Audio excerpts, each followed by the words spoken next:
اعوذ باللہ من الشیطان الرجیم، بسم اللہ الرحمن الرحیم۔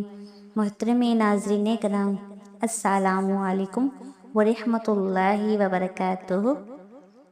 محترم ناظرین کرام، محرم الحرام کا بابرکت مہینہ اپنے اختتام کی طرف بڑھ رہا ہے، اور اس کا آخری جمعہ ہمیں یاد دلاتا ہے کہ نئے اسلامی سال کی ابتدا اللہ کی اطاعت، توبہ اور دعا کے ساتھ ہونی چاہیے۔ اگر آپ چاہتے ہیں کہ اس بابرکت دن اللہ تعالیٰ سے اپنے رزق، اولاد، صحت، گھریلو سکون اور ہر جائز حاجت کے لیے دعا کریں تو یہ آسان عمل آخر تک ضرور سنیں۔ دوستو، محرم الحرام اسلام کے 4 حرمت والے مہینوں میں سے ایک ہے۔ اس مہینے میں نیک اعمال کی بہت اہمیت ہے، اور جمعہ خود بھی مسلمانوں کے لیے ہفتے کا سب سے افضل دن ہے۔ اس لیے محرم کے آخری جمعہ کو عبادت، ذکر، استغفار اور دعا میں گزارنا بہت بڑی سعادت ہے۔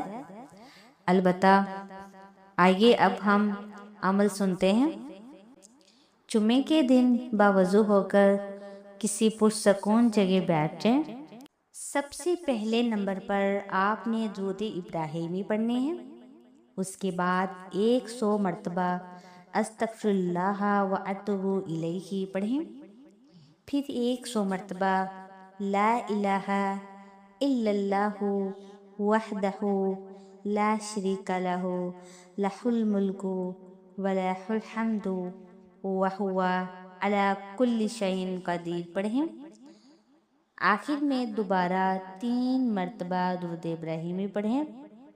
پڑھ کر نہایتی عاجزی سے اللہ تعالیٰ سے دعا کریں۔ محرم الحرام ہمیں صبر، اخلاص، توبہ اور اللہ پر بھروسہ سکھاتا ہے۔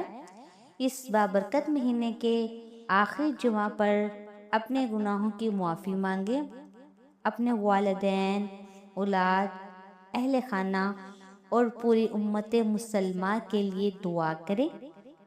اللہ تعالیٰ سے امید رکھیں کہ وہ ہر دعا سننے والا، ہر مشکل آسان کرنے والا اور اپنے بندوں پر بے حد مہربان ہے۔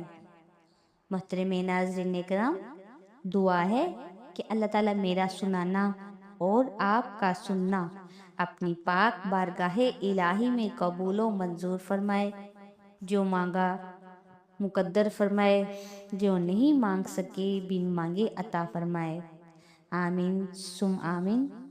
محترم ناظرین کرام، اپنے رزق میں برکت اور وسعت کے لیے اللہ تعالیٰ کے 99 ناموں میں سے کوئی ایک نام کمنٹ میں ضرور لکھیے گا۔ جزاک اللہ خیر۔ اگر آپ کو ہماری یہ ویڈیو پسند آئے تو ویڈیو کو لائک کریں، شیئر کریں اور ہمارے چینل کو ضرور سبسکرائب کریں۔ جزاک اللہ خیر۔ اللہ تعالیٰ محرم الحرام کی برکت سے ہم سب کی جائز دعائیں قبول فرمائے۔ آمین ثم آمین۔ السلام علیکم ورحمۃ اللہ وبرکاتہ۔